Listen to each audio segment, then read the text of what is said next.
स्वर्ग और नरक की कहानी। एक बुजुर्ग औरत मर गई।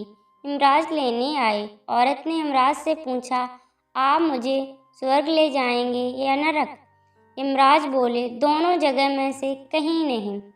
तुमने इस जन्म में बहुत ही अच्छे कर्म किए हैं, इसीलिए मैं तुम्हें सीधे प्रभु के धाम ले जा रहा हूँ।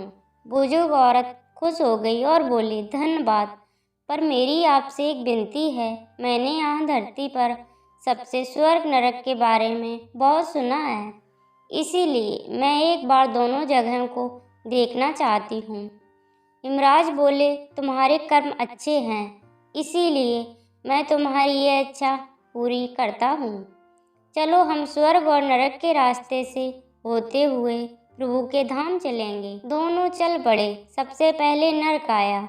नरक में बुजुर्ग औरत ने जोर जोर से लोगों के रोने की आवाज़ सुनी। वहाँ नरक में सभी लोग दुबले पतले और बीमार दिखाई दे रहे थे। औरत ने एक आदमी से पूछा, यहाँ आप सब लोगों की ऐसी हालत क्यों है? आदमी बोला, तो और कैसी हालत होगी? मरने के बाद जब से यहाँ आए हैं हमने एक दिन भी खाना नहीं खाया। भूख से हमारी आत्माएं तड़प रही हैं। बुजुर्ग औरत की नज़र एक विशाल पतीले पर पड़ी, जो कि लोगों के कद से करीब 100 फीट ऊंचा होगा। उस पतीले के ऊपर एक विशाल चम्मच लटका हुआ था। पतीले में से बहुत ही शानदार खुशबू आ रही थी। बुजुर्ग औरत ने उस आदमी से पूछा, इस पतीले में क्या है?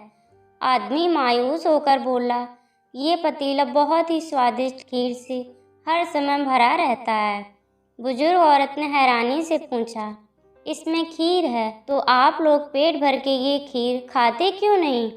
भूख से क्यों तड़प रहे हैं? आदमी रो रो कर बोलने लगा, कैसे खाएं?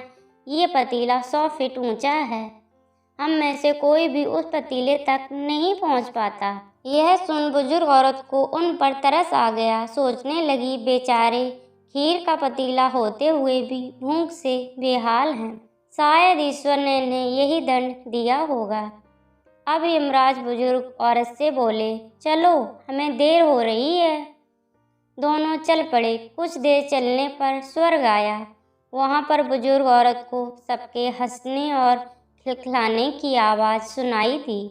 सब लोग बहुत खुश दिखाई दे रहे थे। उनको खुश देखकर बुजुर्ग औरत भी बहुत खुश हो गई।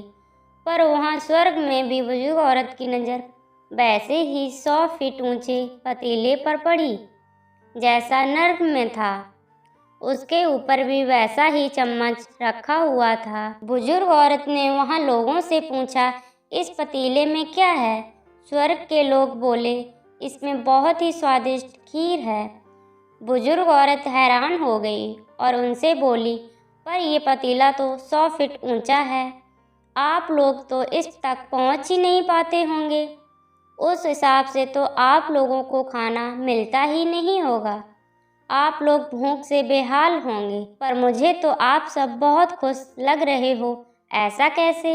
इनमें से एक व्यक्ति बोला, हम सब लोग तो इस पतीले में से पेट भरकर खीर खाते हैं। औरत बोली, पर कैसे? पतीला तो बहुत ऊंचा है।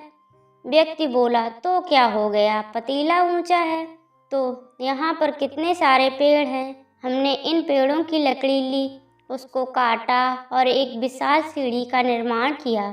उस लकड़ी की सीढ़ी के सहारे हम पतीले तक पहुँचते हैं और सब मिलकर खीर का आनंद लेते हैं। बुजुर्ग औरत यमराज की तरफ देखने लगी।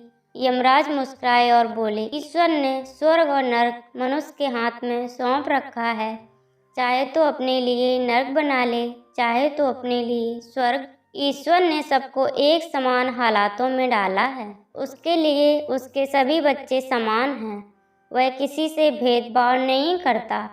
वहाँ नरक में भी पेड़ पौधे सब थे, पर वहाँ लोग खुद ही आलसी हैं, उन्हें खीर हाथ में ही चाहिए।